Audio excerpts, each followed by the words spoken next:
सब बोलिए, क्या है टॉपिक? डांट या झिड़कना। हालेलुया। तो आइए हम शुरू करते हैं। तीतुस की किताब 2 उसका 15 वचन। नए नियम में संत पौलुस के द्वारा लिखा गया ये खत है। 3 आयतें इसी किताब से हम पहले पढ़ेंगे। तीतस की किताब 2 उसका 15 और उसके बाद 3 उसका 10, 2 और 13 वचन। निकाल लिया है तो पढ़ दीजिए। तीतुस की किताब 2 उसका 15 वचन।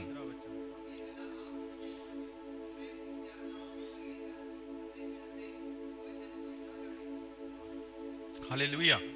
ਇਹ ਗੱਲਾਂ ਆਖ पूरे इख्तियार दे नाल झिड़कदे, कोई तेनू तुच्छ ना जाने। हालेलुया। ये हमने अभी पंजाबी में पढ़ा है, तो हिंदी लोगों के लिए हिंदी में भी पढ़ देंगे। पूरे अधिकार के साथ ये बातें कह, पूरे अधिकार के साथ ये बातें कह और समझा और सिखाता रह, कोई तुझे तुच्छ ना जानने पाए। कोई तुझे तुच्छ ना जानने पाए। हालेलुया। लेकिन हिंदी वाले एक शब्द खा गए। हालेलुया।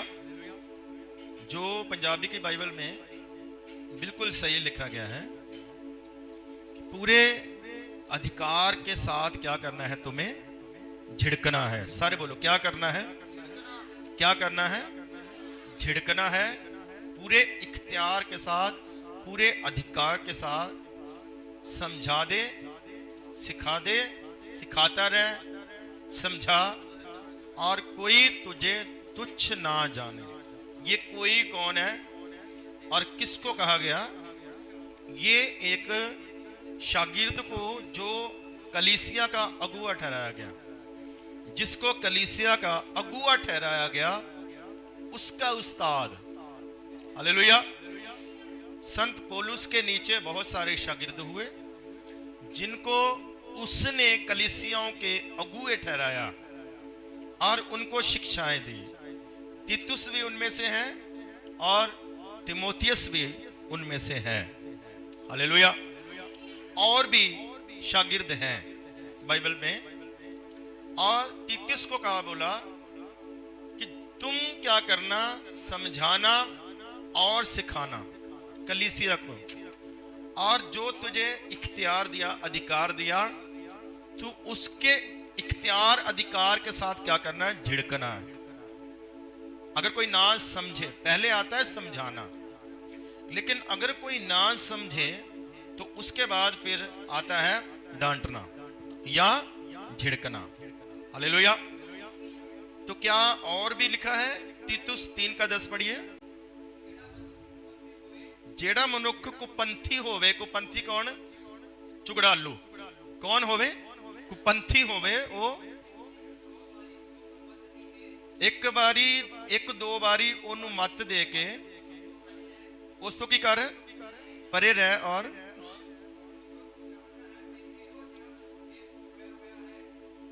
ਇਹੋ ਜਿਹਾ ਮਨੁੱਖ ਕੀ ਹੈ? ਉਹ ਬੇਮੁਖ ਹੋਇਆ ਪਿਆ ਹੈ। बस। और तीतुस 1 ਦੀ 13 पढ़ो। ਇਹ ਸਾਖੀ ਸੱਤ ਹੈ, ਇਸ ਲਈ ਤੂੰ ਉਹਨਾਂ ਨੂੰ ਕਰੜਾਈ ਨਾਲ ਝਿੜਕ ਦੇਈਂ, ਭਈ ਉਹ ਨੇਚਾਂ ਵਿੱਚ ਪੱਕੇ ਹੋਣ। हिंदी ਚ भी पढ़ਦੇ ਹੋਣ। ये गवाही सच है, इसीलिए उन्हें कड़ाई से और चेतावनी दिया कर कि वह विश्वास में पक्के हो जाएं। विश्वास में पक्के हो जाएं। कड़ाई से पंजाबी में लिखा उसको झिड़क दे। हालेलुया। अभी 3 जगहों से हमने तीतुस की किताब में पढ़ा है। यहां पर वो कहता कि कड़ाई से क्या करना है? झिड़कना है, पूरे अधिकार के साथ। किस कारण? इस कारण कि वह लोग ईमान में पक्के हो जाएं। तो ये एक स्टेप है। हालेलुया। कई बार हमें आदत पड़ जाती है, सिर्फ प्यार की आदत पड़ जाती है। हालेलुया। हमें नरमाई की आदत पड़ जाती है कि हमें हमारे अगुए सिर्फ नरमाई से बात करें या प्यार से बात करें। हालेलुया। अब बाइबल में जो टीचर है उसको मां बाप का दर्जा बाइबल देती है। हालेलुया। संतों सेवकों को बाइबल उस्ताद का दर्जा देती है। उस्ताद हैं और मां बाप की तरह, और उसको दोनों काम करने, और ये दोनों काम पास्टर लोग करते हैं। वो आदर भी करते हैं, वो प्यार भी करते हैं, समझाते भी हैं। लेकिन अगर कोई ना समझे तो बाइबल में उसका तरीका बताया गया। बाइबल में लिखा उसके बाद तुम्हें लिहाज नहीं करना है। पहले लिखा कि उसको क्या कर दे, झिड़क दे। फिर लिखा कड़ाई से झिड़क दे। कड़ाई, जब कड़ाई से झिड़कना है तो उसके लिए फिर फेस भी बदलेगा, उसके लिए फिर बात का स्टाइल भी बदलेगा, उसके लिए बोलने का ढंग भी क्या होगा, फिर बदल जाएगा।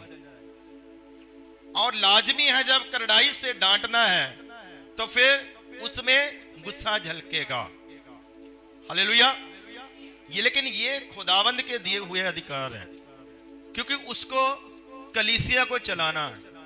उसके अधिकार में है कलीसिया को बढ़ाना, उसके अधिकार में है कलीसिया को सही करना। हालेलुया।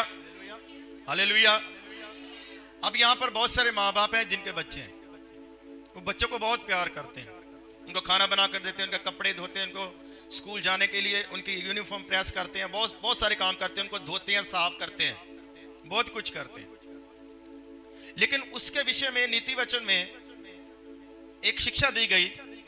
वो माँ बाप को कहता है अगर तेरा बच्चा नहीं समझता प्यार से तो फिर सीटी उठा ले। क्या कर ले? बोलो सारे, बोलिया तो करो। क्या करो? छीटी उठाओ। किस काम के लिए होती है छीटी?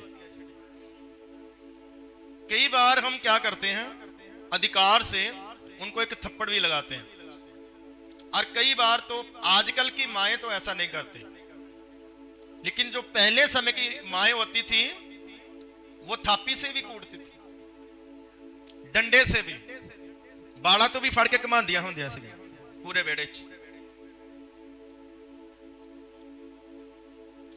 आजकल की माएं ऐसा नहीं करती, वो लिहाज ज्यादा करती, और इसीलिए आज जो बिगड़े हुए बच्चे वो ज्यादा पाए जाते हैं, ढीठ ज्यादा पाए जाते हैं, क्योंकि लिहाज ज्यादा आ गया है। तो जहां पर ज्यादा लिहाज होगा वहां पर डिसिप्लिन खराब हो जाएगा, कुछ ना कुछ खराबी आएगी। हालेलुया। इसलिए पौलुस कहता है छींटी उठा ले, तू झिड़क उसको, डांट। हालेलुया। एक आयत पढ़ना चाहता हूं कुरिन्थियों की किताब से, आप पढ़िए, पहला कुरिन्थियों 4 उसका 21 आयत पढ़ दीजिए। तुम क्या चाहते हो? क्या मैं छड़ी लेकर तुम्हारे पास आऊं या प्रेम और नम्रता की आत्मा के साथ? हालेलुया। अब ध्यान से सुनो, इधर ध्यान रखना है पूरा आज कलाम की तरफ। संत पौलुस, ये कौन सी पत्री है? पहली पत्री है, पहला कुरिन्थियों है, और 4 उसका 21 में कहता है, वो लास्ट आयत में, तुम क्या चाहते हो कि मैं छड़ी लेकर आऊं या प्रेम के साथ आऊं, नरमाई के साथ आऊं? ये तुम्हारे हाथ में है। हालेलुया। अगर आज ये बात पास्टर बोले कि मैं डंडा लेकर आऊं, तो आप बोलेंगे ये पास्टर ही नहीं है। लेकिन संत पौलुस साफ लिखता है, और पता है ये किस कलीसिया को लिखता है? ये कलीसिया कुरिन्थियों जो शहर था, बड़ा शहर था, जैसे दिल्ली बॉम्बे है ना, उस समय का ऐसा कुरिन्थियों शहर था। ये अमीर कलीसिया थी ये, और इस कलीसिया से पौलुस को क्या मिलता है? दान दशमांश मिलता है, धन मिलता है। हालेलुया। और ये कलीसिया ज्ञान रखने वाली कलीसिया है। ये कलीसिया वरदान पाई हुई कलीसिया, वरदानों के बारे में कुरिन्थियों के साथ बात हुई है। हालेलुया। किसके साथ? कुरिन्थियों के साथ। ये जानने वाले लोग हैं, ये धन देने वाले लोग हैं, लेकिन इनमें खराबी आ गई। क्योंकि शहर बड़ा है तो बड़े शहरों में नुक्स भी बड़े होते हैं। इस कलीसिया में खराबी आ गई। अब ये खराबी पता क्यों आई, ये भी कारण बता देता हूं आपको। ये खराबी इसलिए आई कि ये लोग अच्छे हैं, थोड़ा फाइनेंशियली ज्ञान जानते हैं, काफी वरदान है इनमें, तो इनमें और लोग आने लगे। और लोग मतलब और दास अगुए लोग आने लगे, वो लोग जिनका इनके ऊपर कोई अधिकार नहीं था, और वो इनको उल्टी पुल्टी बातें सिखाने लगे अपनी ओर करने के लिए, अपनी ओर। आज भी बहुत सारे घरों में बहुत सारे लोग ऐसे ही चलते फिरते आते हैं। कुछ लोगों ने तो टीमें बनाई हुई है कि इस एरिया में जाना, वहां सबके विश्वासियों को ढूंढना, विश्वासियों के घर में जाना, इनको अपना कार्ड देना, उनके लिए प्रार्थना करना और उनको भविष्यवाणी का झांसा देना। कौन सा झांसा देना है? भविष्यवाणी का, कि हमारे चर्च में हमारा अगुआ क्या करता है? भविष्यवाणी करता है। आप आकर देखो, आपके लिए भविष्यवाणी करेगा, आपके लिए चंगाई की प्रार्थना करेगा। आपके तो जिस चर्च में आप जाते हैं वो तो पास्टर तो कुछ नहीं होते हैं, प्रॉफिट के पास जाओ, हमारे अगुए प्रोफेसी करते हैं। तो ऐसी चीजों का झांसा देकर तो क्या करते हैं वो लोग, आते हैं और कुछ लोग तो नहीं फंसते, लेकिन कुछ लोग फंस भी जाते हैं। कुछ लोग शिक्षा की बातें करेंगे कि बपतिस्मा ऐसे नहीं ऐसे है, पवित्र आत्मा ऐसे नहीं ऐसे है, तो कुछ लोग फंस जाते हैं। तो बाइबल में एक किताब है जिसमें लिखा गया, अगर कोई सही शिक्षा लेकर नहीं आता तो उसको घर में भी नहीं उतारना, उसकी सुख नहीं मनाना है। सुख मनाने का मतलब आप समझते हो, जितना ज्यादा सुख मनाएंगे उतना ज्यादा फिर दोबारा आएंगे वापस। कोई अगर रॉन्ग शिक्षा लेकर आता है, अगर आपको पता नहीं कि रॉन्ग शिक्षा है या सही है, तो फिर आपका अगुआ है। ग्रहण करने से पहले आप क्या करो, अपने पास्टर से पूछो। हालेलुया। लेकिन कई बार हम बात नहीं करते, हम चुप रह जाते हैं, ना उनसे बात करते ना अपने अगुए से बात करते। मैं बता रहा हूं कि यह नौबत क्यों आई कलीसिया को ऐसा कहने की कि मैं डंडा लेकर आऊंगा, मैं सोटा लेकर आऊंगा। क्या मैं सोटा लेकर आऊं? ये ऐसी नौबत क्यों आई वो बता रहा हूं कि लोगों को लोग भरमाने वाले आने लगे इस कलीसिया में। क्योंकि जिस घर में भी जाते थे कुछ मिलता था, उनको आदर होता था उनका। कई बार लोग समझते जी अगुए हैं सारे, हालेलुया है तो अगुए, लेकिन हम पर अधिकार किसका है? कौन हमें क्या चीज सिखा सकता है? कौन कितना हम पर हक रखता है? इस बात को आज समझने की जरूरत है। हालेलुया। आप सब ध्यान से सुन रहे हो कि नहीं सुन रहे हो? हालेलुया। तो मैं बता रहा हूं कि कलीसिया को सोटा लेकर आने की वो क्यों बात करता, क्यों डांट रहा है उनको। सारी कुरिन्थियों की किताब पहले वाली डांट में निकली है। वो गुस्से से बात कर रहा है उनसे साफ साफ बात कर रहा है। वो कहता है तुम में हरामकारी आ गई, तुम गलत हो चुके, तुम में पाप आ गया है, तुम में झगड़े हो रहे हैं। क्या हो रहे हैं? तुम में झगड़े हो रहे हैं, तुम एक मन नहीं हो। बहुत सारी बातें कुरिन्थिया की कलीसिया को पौलुस कहता है। हालेलुया। तो इसलिए खराबी होती है कि कई बार हम उस व्यक्ति को अपने जीवन में दखल अंदाजी करने देते हैं जिनका हमारे ऊपर कोई अधिकार नहीं। जैसे सांप ने, उसके अंदर शैतान ने आकर आदम के जीवन में दखल अंदाजी की है, हवा के जीवन में दखल अंदाजी की है, आज्ञा में दखल अंदाजी की है कि नहीं ये सही नहीं, ये सही है, इसमें तुम्हारा लाभ नहीं, इसमें तुम्हारा लाभ है। वो फंस गए। कमजोर फंसते हैं, अकेले फंसते हैं, जिनके ये फंसी इसलिए कि आदम के साथ नहीं थी। हालेलुया। कई बार जब हम अगुओं के साथ नहीं होते, खुदावंत के साथ नहीं होते, आत्मा के साथ नहीं होते, बाइबल के साथ नहीं होते हैं, दुआ के साथ नहीं होते, तो फंसते हैं। गिरावट आती है, हमारे मन में विचार बदलने लगते हैं। हालेलुया। ध्यान से सुनिए, बहुत सी बातों में कई बार पास्टर को समझाना पड़ता है, लेकिन बहुत सारी बातों में कई बार उसको क्या करना पड़ता है? डांटना पड़ता है। जब पौलुस ने ऐसा लिखा उनको, पहली कुरिन्थियों की किताब लिखी, उसके बाद फिर उसने दूसरी चिट्ठी लिखी उनको, दूसरा कुरिन्थियों, और उसमें पौलुस कहता है मेरी बातें तुम्हें चुभी है, मेरी बातों से तुम सुनकर पढ़कर निराश हुए हो, लेकिन खुशी है कि तुम्हारी उदासी, तुम्हारी निराशा ये परिवर्तन का कारण बनी है। तुम उदास हुए मेरी बातों को पढ़ के, मेरी चिट्ठी को पढ़ के, लेकिन तुम में परिवर्तन आया है। हालेलुया। मारी दो हम जो मारने लगे थे। हालेलुया। परिवर्तन जरूरी है, चाहे वो प्यार से हो, चाहे वो डांट से हो, मतलब है परमेश्वर को परिवर्तन से। ये अधिकार बाइबल में दिए गए। हालेलुया। एक उदाहरण देता हूं। पौलुस लिखता है कलीसिया को, ये क्या कर रही है, ये क्या बना रही हो?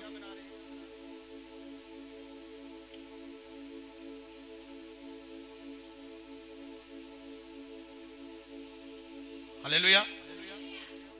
ये हाथ बना रही है डायरी के ऊपर। अब मैं इसको डांटू या ना डांटू? तो बोलो। हालेलुया। वचन सुनना है सबने, ध्यान से सुनिए। हालेलुया। तो मैं बता रहा हूं कि संत पौलुस कहता है कलीसिया से, मैंने तुम्हारे बीच में बढ़िया राज मिस्त्री की तरह नींव डाली है। कैसे नींव डाली है? बढ़िया राज मिस्त्री की तरह। घटिया भी होते हैं और बढ़िया भी होते हैं। मतलब मिस्त्री ऐसे भी है जिनको काम करना अच्छा आता है, और मिस्त्री ऐसे भी है जिनको काम करना नहीं आता। हालेलुया। तो पौलुस कहता मैंने अच्छे राज मिस्त्री की तरह क्या किया है, तुम में नींव रखी है। लेकिन वो एक चेतावनी भी देता है, अब कौन उसके ऊपर कैसा रदा रख रहा है, कैसी चिनाई कर रहा है, कैसी ईंटें लगा रहा है। ये क्यों बोला उसने? इसलिए बोला, वो कहना चाहता है नींव मैंने रखी है और बहुत सारे लोग आकर तुम पर क्या कर रहे हैं, रदे रख रहे हैं। अब जिसने नींव डाली है ना, वही रखेगा ऊपर। उसको पता है कैसे चलना है ऊपर। हालेलुया। वो चेतावनी देता है, अब ध्यान रखो। वो कहता है कि आग आएगी और परखेगी। कुछ लोग मिट्टी का रदा रख रहे हैं, कुछ लोग घास का रदा रख रहे हैं। रदे का मतलब पता है ना आपको? एक बार ईंट एक लगा देना, उसको एक रदा बोलते हैं मिस्त्रियों की भाषा में। हालेलुया। वो कहता कोई मिट्टी का रख रहा है, कोई घास का रख रहा है, कोई लकड़ी का रख रहा है, कोई सोने का रख रहा है, कोई चांदी का रख रहा है। अब आग आएगी तो आग मिट्टी को भी चट कर जाएगी, घास को भी चट कर जाएगी, लकड़ी को भी चट कर जाएगी, लेकिन सोना और चांदी निखर जाएंगे। मारी दो होने। हालेलुया। आग आएगी, सोना चांदी को और निखार देगी, लेकिन लकड़ी मिट्टी घास को क्या कर देगी, चट कर दे, खत्म हो जाएंगी। वो ईंटें बैठ जाएंगे, वो दीवार बैठ जाएगी। आप भी ध्यान रखो। तो मैं बता रहा था कि जो अच्छा मिस्त्री है, राज मिस्त्री है, वो अच्छी नींव रखता है, फिर उसके ऊपर ईंटें लगाता है, वो रदे रखता है। तो उसके पास दो तीन चीजें होती है, ध्यान से सुन लो। क्या होती है? दो तीन चीजें। मजदूर एक कढ़ाई में, एक तगारी में मसाला लेकर आएगा, और मिस्त्री के पास एक कांडी होती है लोहे के। वो उस कांडी से क्या करेगा, उस ईंटों के ऊपर ऐसे मसाला बिछाएगा और उसको पद्धरा करेगा। आप मुझे बताओ, पद्धरा करना सही है या गलत है?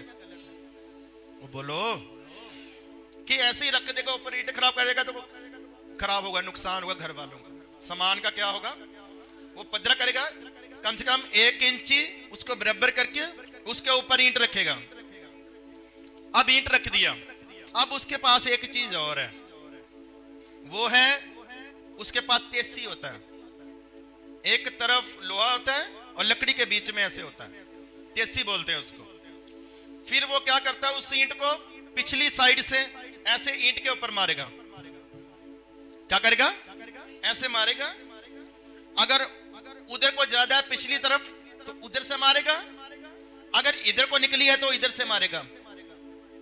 करता कि नहीं? ऐसे करता है। हालेलुया। फिर थोड़ा जब लगा लेता है, फिर उसके पास एक चीज और है जिसको लकड़ की होती है, फट्टी से, उसको चवटी बोलते हैं। वो पूरी दीवार के साथ कुछ लगाकर ऐसे देखिएगा, अगर उसमें कुछ इधर उधर है, फिर दूसरी तरफ से वो थोड़ी से तेजी से उसको ऐसे मारेगा कि वो बराबर आ जाए, उसके साथ जुड़ जाए। और उसके पास फिर और एक चेक करने के लिए चीज है, धागे में एक लोहे का पीस होता है, उसको दीवार के साथ वो लगाता है, क्या बोलते हैं उसको, है साउ, साउ। वो ऐसे लगाता है और वो पूरी दीवार को चेक करता है काफी नीचे तक कि सही जा रहा है कि नहीं। हालेलुया। अब ध्यान से सुनो, राज मिस्त्री का ये काम है, और ये काम अगर वो नहीं करेगा तो उसकी दीवार टेढ़ी होगी पक्का, और टेढ़ी होगी तो गिर भी जाएगी। ये 3-4 औजार उसको इस्तेमाल करने ही पड़ते हैं। हालेलुया। यही पास्टर लोग हैं, अच्छे राज मिस्त्री वो है। अगर आपको पास्टर लोग सिखा रहे हैं, शिक्षा दे रहे हैं, आपके लिए दुआएं कर रहे हैं, आपके लिए प्रार्थना कर रहे हैं, हालेलुया, तो कभी कभी उनको थोड़ा चोट भी करना पड़ता है। अगर वो थोड़ा चोट नहीं करेंगे, टाइट नहीं करेंगे इधर से उधर से, तो आप बराबर नहीं होंगे। हालेलुया। तो थोड़ी चोट को सहार लेना। अगर इमारत बनना है, बाइबल कहती है तुम लोग एक मंदिर बन रहे हो, एक आत्मिक इमारत बन रहे हो जिसमें परमेश्वर को रहना है। हालेलुया। तो उसके लिए थोड़ा चोट लगने दीजिए, ताकि जो आप इधर उधर बाहर इधर उधर ना निकले। हालेलुया। कई बार कुछ चोट करना पड़ता है, कई बार कुछ टाइट करना पड़ता है, लोगों को खुले नहीं छोड़ सकते हैं।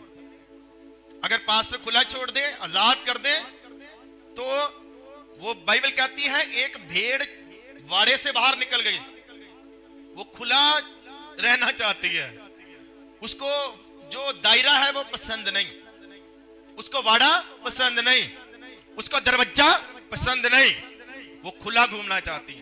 कोई है आप में से खुला घूमने वाला, अपनी इच्छा से चलने वाला, अपनी मर्जी से चलने वाला? मैं जो करूं वो करूं, ये करूं वो करूं, मेरी मर्जी। हालेलुया। ये कौन होते हैं? हम लोग कौन सा इनसे कुछ लेते हैं? असी सफाइयां भी करते हैं, असी दान भी दिने, असी विश्वास भी दिने, असी दरियां भी बिछाइए, असी रोटियां भी बनाइए, असी झाड़ू भी लाइए, असी क्यों डांट खाइए? हालेलुया। ऐसा सोच ये शैतान की तरफ से, बल्कि हमारे अंदर ये होना चाहिए। मैं बाइबल में से एक आयत आपको पढ़ के बताऊंगा थोड़ी देर बाद कि सोच कैसी होनी चाहिए। हालेलुया। खुले रहेंगे तो खुला रहने के, आजाद रहने की कोशिश करेंगे तो झाड़ियों में फंसेंगे। बाइबल कहती है वो भेड़ कहां फंस गई? झाड़ियों में। अब आप झाड़ियों में खुद फंसे हैं और आप चाहते हैं कि 99 को छोड़कर चरवाहा हमें ढूंढने आए। हालेलुया। एक बात और ध्यान से सुन लो, जो पहले पहले विश्वासी आता है वो भेड़ की तरह, लेकिन जब मैच्योर हो जाता है वो भेड़ की तरह नहीं, बेटा और बेटी बन जाता है। और भेड़ को तो चरवाहा ढूंढने जाएगा, लेकिन बेटे बेटी को ढूंढने नहीं जाएगा, क्योंकि उजाड़ू पुत्र को उसका बाप ढूंढने नहीं गया, मनाने नहीं गया, लेने नहीं गया, मिन्नतें करने नहीं गया, वो अपने आप आया। उसको अपने आप आना है। हालेलुया। तो क्या सारी जिंदगी भेड़ ही बने रहेंगे? भेड़ मतलब वो जिसको अभी पूरा समझ नहीं। भेड़ भटक सकती है, लेकिन पुत्र को ध्यान देना है, बेटे बेटी को ध्यान देना, उसको भटकने की इजाजत नहीं है। रिजल्ट बताया गया बाइबल में। हालेलुया। इसलिए पौलुस कहता है डांट, खुला छोड़ना। सुनिए ध्यान से, यहां पर कुछ बहनें जिनको फुटबॉल बनाना आता है, कुछ लोगों ने काम किया, और पीछे भाई दमन भी बैठा, उसको पता।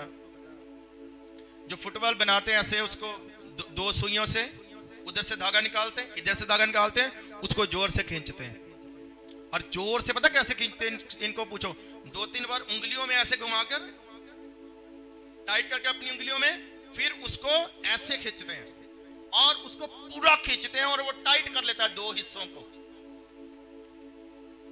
आप समझ रहे मेरी बात? अगर वो टाइट ना करो, उसको खुला छोड़ दो, ढील दे दो, थोड़ी सी ढील जहां से दिया वहीं से हवा बाहर आएगी, वहीं से खराब होगा। तो आप लोग ढील, अपने बीच में ढील लेने की कोशिश मत करो कि हमें ढीला छोड़ दें, हमें आजाद छोड़ दें, हमें कुछ बोला ना जाए, हमें कुछ कहा ना जाए। हालेलुया। कुछ चीजों को बांधना पड़ता है, कुछ चीजों को चोट करना पड़ता है, कुछ चीजों को सुधारना पड़ता है, कुछ चीजों को कहना पड़ता है, कुछ चीजों से हटाना पड़ता है। हालेलुया। जब तक यीशु मसीह आ ना जाए तब तक हम सिद्ध होते रहेंगे, तब तक हम कामिल होते रहेंगे, तब तक हम बनते रहेंगे। अब तक कोई भी कंप्लीट नहीं, परफेक्ट नहीं है यहाँ पर। हालेलुया। बाइबल कहते हैं परमेश्वर का वचन सिद्ध करने के लिए है। अगर तो कोई समझता है मैं सही हूं, मैं सिद्ध हूं, मुझे बोलने की समझाने की जरूरत नहीं, तो वो चर्च छोड़ सकता है, क्योंकि वो तो पूरा हो गया ना, फिर उसको तो कलाम की जरूरत नहीं, वो तो पूरा बन गया। यीशु आएगा, सीधा उसको ले जाएगा, घर से ले जाएगा। हो सकता है ऐसा। हालेलुया। मैं भी यहां से मंच से कहता हूं सिद्ध नहीं, परफेक्ट नहीं, अभी सीख रहा हूं, और मैं खुदावन से चाहता हूं खुदावन मुझे सिखाए। हालेलुया। हम भी पूछते हैं, जो चीज कई बार हमें समझ नहीं आती, हम भी अपने सीनियर से पूछते हैं। मैं कई बार कुछ लोगों को, जो मैं जिनको समझता हूं, मैं फोन करके पूछता हूं इस चीज को कैसे कैसे कर सकते हैं। हालेलुया। तो आप लोग ध्यान से सुनो, राजमिस्त्री को टाइट करके दीवार को बनाना है। अगर आपको असली शक्लो सूरत पर बनना है तो आपको अधीन होना पड़ेगा, दीन होना पड़ेगा, सहना पड़ेगा। हालेलुया। सब बोलिए हालेलुया। एक आयत पढ़ेंगे, मरकुस की इंजील 8 उसका 32 और 33 वचन। उसने ये बात उनसे साफ साफ कह दी। इस पर पतरस उसे अलग ले जाकर झिड़कने लगा, परंतु उसने फिरकर अपने चेलों की ओर देखा और पतरस को झिड़क कर कहा, हे शैतान, मेरे सामने से दूर हो, क्योंकि तू परमेश्वर की बातों पर नहीं परंतु मनुष्यों की बातों पर मन लगाता है। समझ गए आपके? नहीं, पतरस है, पतरस लीडर है। परमेश्वर ने बोला था, पतरस जब वो मिला था, तू केफास है, हालेलुया, मैं तुझ पर अपनी कलीसिया बनाऊंगा। ये अधिकार दिया उसको। हालेलुया। अब पतरस उन सबका लीडर बनाया गया। 12 और जो कलीसिया थी उसको अगुआ ठहराया पतरस को, और प्रभु यीशु मसीह सलीब की बातें कर रहा है, नजात की बातें कर रहा है। तो पौलुस, पतरस लिखा, यीशु को एक साइड पर ले जाकर झिड़कने लगा। इतनी हिम्मत। हालेलुया। ये पता क्यों हुआ? मैं जहां तक मैं समझता हूं, मेरे ख्याल से पतरस की एज ज्यादा है। यीशु मसीह से क्या है एज? अब यीशु मसीह की एज है 30 साल। अब सेवा करते थोड़ा सा टाइम हो गया होगा, 30-31 साल हो गई। 30 साल में शुरू किया तो 30-31 साल ज्यादा एज नहीं होती। पतरस शादीशुदा है और मुझे लगता है यीशु मसीह से एज से बड़ा है। उसको लगता है मेरी एज ज्यादा है तो मैं इसको क्या कर सकता हूं? झिड़क सकता हूं। उस्ताद है वो, गुरु। वो पांव धोने चला गया, इसका मतलब ये नहीं कि तुम जो मर्जी बोलो। हालेलुया। यहां पर अधिकार मिल जाता है, परमेश्वर का दिया हुआ अधिकार है। यीशु मसीह परमेश्वर का शब्द है, और अधिकार में एज का कोई मतलब नहीं। अब यहां एक बैंक है बाहर, हमारे इधर बैंक है, तो वहां पर जो मैनेजर है वो है तकरीबन लड़की है कि 30 साल के करीब उसकी शायद एज होगी, देखने से पता चल जाता है। तो वो मैनेजर है, उसके नीचे जो काम कर रहे हैं वो ज्यादा एज वाले भी हैं उधर। अब क्या वो उसको समझाएंगे या वो मैनेजर उनको समझाएंगे? बोलो। मैनेजर का हक क्या कि उनको समझाए, मैनेजर का हक क्या कि उनको डांटे, मैनेजर का उनका हक क्या कि वो सुधार के लिए उनको फेरबदल करे या उनको बोले, उसका हक है। वहां पर एज का कोई इफेक्ट नहीं होता है। सब बोलिए हालेलुया, हालेलुया। तो इसलिए अधिकार के बीच में एज नहीं आता है। अगर कोई अगुए से बड़ा है तो उसको ये नहीं सोचना कि मैं इससे बड़ा हूं, नहीं, वो परमेश्वर का चुना हुआ वो अधिकारी है, उसके नीचे सब छोटे हैं, चाहे कोई 50 साल का हो चाहे कोई 100 साल का हो। जिस मंच पर परमेश्वर ने ठहरा दिया, हालेलुया, सब बोलिए हालेलुया। यहोशुआ को बाद में अधिकार दिया मूसा के बाद, तो यहोशुआ से बड़े बड़े थे उनके बीच में, हालेलुया। तो क्या वो यहोशुआ को डांटेंगे? नहीं। पतरस ये गलती कर बैठा, उसको लगता था ये मुझसे छोटा, मैं इसको डांट सकता हूं, झिड़का लिखा है यहां पर। तो यीशु मसीह ने उसको एक साइड पर करके दोबारा झिड़का, और क्या बोला? सिर्फ झिड़का नहीं, उसको बोला हे शैतान मुझसे दूर जा। अभी थोड़ी देर पहले कहा कि ये आत्मा ने तुझ पर प्रकट किया, वहीं पर वही स्थान पर तुझ पर आत्मा ने प्रकट किया, अभी कह रहा कि तुझ में शैतान है, शैतान पीछे चला जा। हालेलुया। सुन ध्यान से, इधर वचन के ओर ध्यान दो। एक बार पतरस कहने लगा, प्रभु जी आप सख्त बात करते हैं, सही शिक्षा देते हैं, और लोग जा रहे हैं, काफी लोग चले गए, हालेलुया। तो प्रभु यीशु मसीह ने क्या बोला? चल गए, ठीक है, तुम भी जाना चाहते हो तो जाओ। अब यीशु मसीह कहने में लिहाज नहीं करता है, प्रभु कहता तुम जाना चाहते हो तो जाओ। इसका मतलब आज चर्चों से सिर्फ लोग जो जाते हैं, कई कारण हो सकते हैं, हालेलुया। तो कई बार हम उसके विषय में ज्यादा सीरियस हो जाते हैं। प्रभु ने कहा तुम भी अगर नहीं सुन सकते हो तो तुम भी जा सकते हो। तो फिर पतरस का फैसला जो आज सबका फैसला होना चाहिए। प्रभु ने डांटा उसको कई बार डांटा, एक बार नहीं, पतरस को कई बार डांटा, हालेलुया। प्रभु ने कहता जाना चाहते हो जाओ, तो पतरस कहता है कहां जाएं, जीवन की बातें तो तेरे पास है, हालेलुया। जीवन की बातों के पीछे चलोगे तो कड़वी बात भी मीठी लगेगी, लेकिन अगर जीवन की बातें नहीं समझोगे तो मीठी बात भी क्या लगेगी? कड़वी लगेगी आपको, हालेलुया। कुछ बीमारियां नीम के रस से दूर होती है, दवाई खाते हैं तो कड़वी होती है, मीठी दवाई बहुत कम मिलेगी। मीठी दवाई मिलेगी बच्चों के लिए, लेकिन कड़वी दवाई होगी बड़ों की। इंजेक्शन लगाते हैं तो चुभता है, जख्म पर दवाई डालते हैं साफ करने वाली तो क्या होती है? जलन होती है, इधर देखो, हालेलुया। लेकिन वो जलन, वो चुभन, वो दर्द आपकी चंगाई का कारण बनेगा, हालेलुया। लेकिन अगर उस दर्द को, उस चुभन को अगर आप नहीं सहते हैं, उस कड़वाहट को नहीं सहते हैं, तो आपकी प्रॉब्लम क्या होगी? बढ़ जाएगी, हालेलुया। बाइबल में लिखी एक आयत आप जल्दी से पढ़ें, अजूब की किताब 5 उसका 17 और 18 वचन, 5, 17 और 18। उसके बाद जबूर भजन संहिता 141 का 5 वचन। देख क्या ही धन्य है वह मनुष्य जिसको परमेश्वर ताड़ना देता है, इसलिए तू सर्वशक्तिमान की ताड़ना को तुच्छ मत जान, क्योंकि वही घायल करता और वही पट्टी भी बांधता है, वही मारता है और वही अपने हाथों से चंगा भी करता है, हालेलुया। यहां पर लिखा है ताड़ना के विषय में। ताड़ना डांट से होकर आती है, जब ताड़ना किया जाता है तो डांटा जाता है, हालेलुया।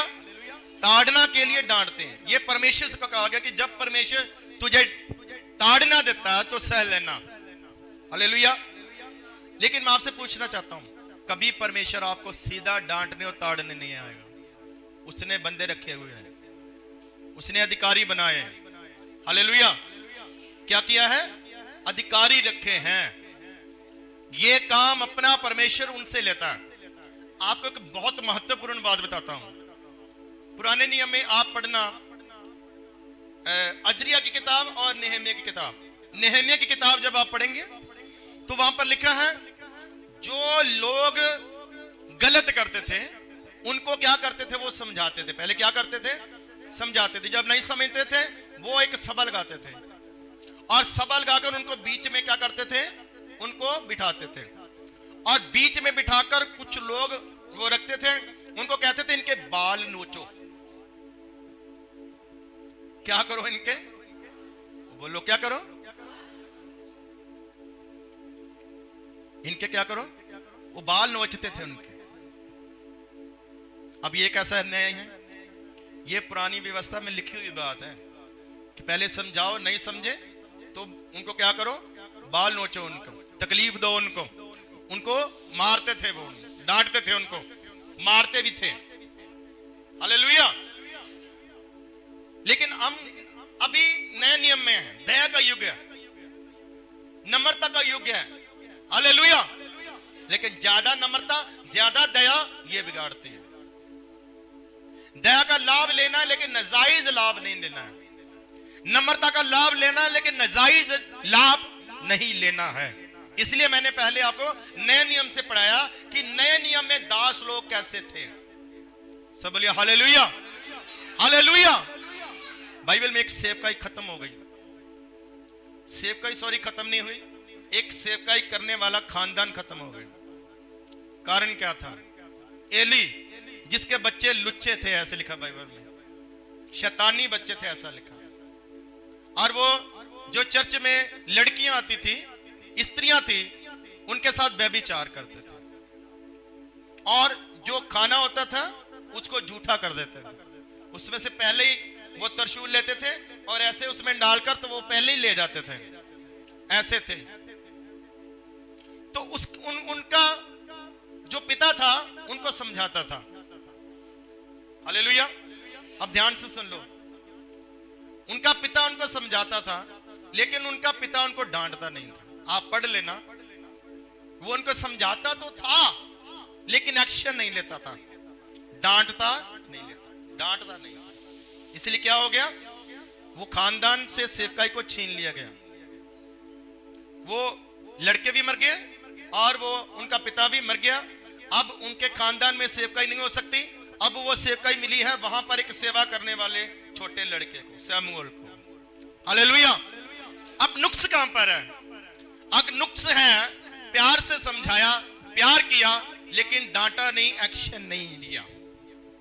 यही आज घर घर का यही कहानी है आज। क्योंकि पहली तो बात तो हम समझाते नहीं, डांटते नहीं। दूसरी बात, अगर डांटते तो अगर डांट खाने वाला डांट सहता नहीं है, वो अपने ऊपर अधिकारी समझता नहीं है किसी को।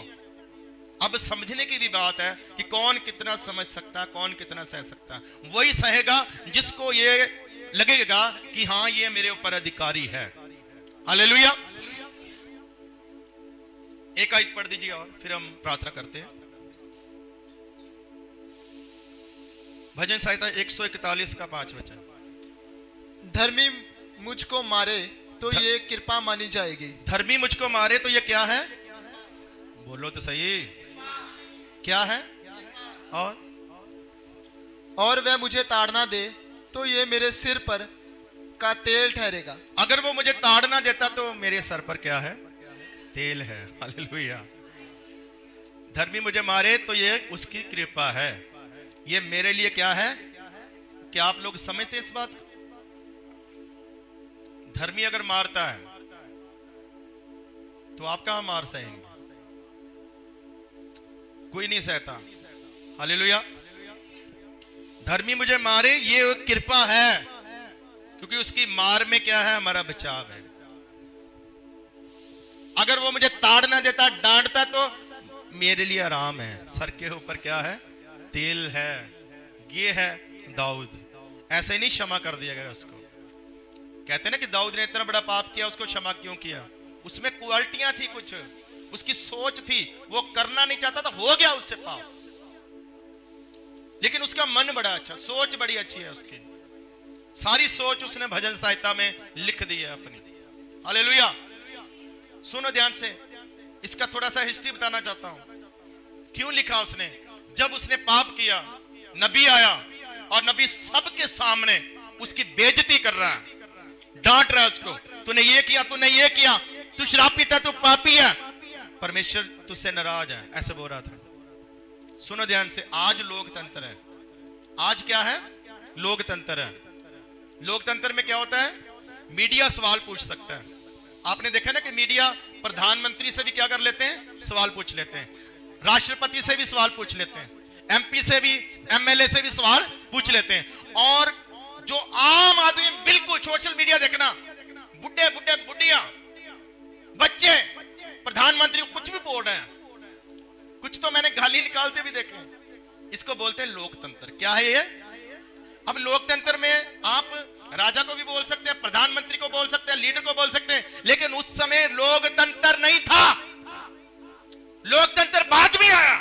उसमें बादशाही युग जो है, उसमें कोई राजा की तरफ उंगली भी नहीं कर सकता, कोई राजा को एक शब्द भी नहीं बोल सकता। आपको पता है राजा लोग क्या करते थे? सही से ध्यान से बाइबल पढ़ा करो।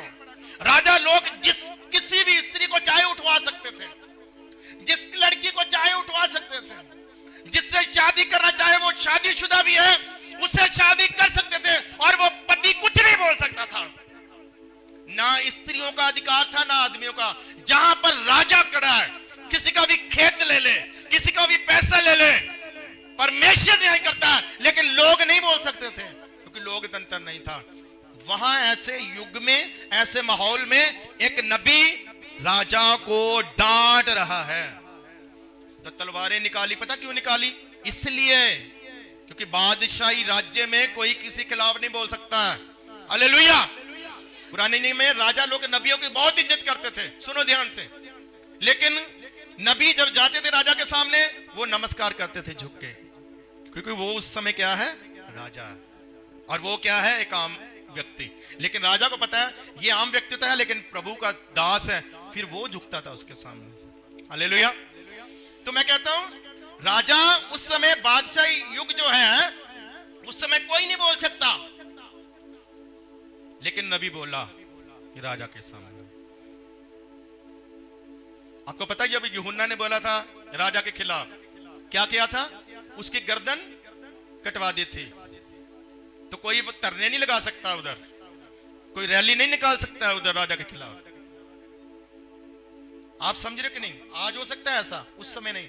उस ऐसे युग में एक नबी बोल रहा है, अब तलवारें निकाली सिपाहियों ने, तो दाऊद ने उसी समय उनको मना कर दिया, बंद करो, ये कौन है? प्रभु का दास है, ये जो कहता है सही है, इसको कुछ भी नहीं करना है।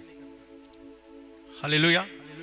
इसलिए दाऊद कहता है, जिसने कहा है ना, जिसने लिखा है आत्मा के वसीले, उसने अपने जीवन में वो किया है। हालेलुया। वो कहता है धर्मी मुझे मारे, ये क्या है? मेरे लिए कृपा है, इसलिए बच गया वो, इसलिए क्षमा कर दिया गया। और वो मुझे ताड़ ना करे मेरे सर के ऊपर तेल के जैसे।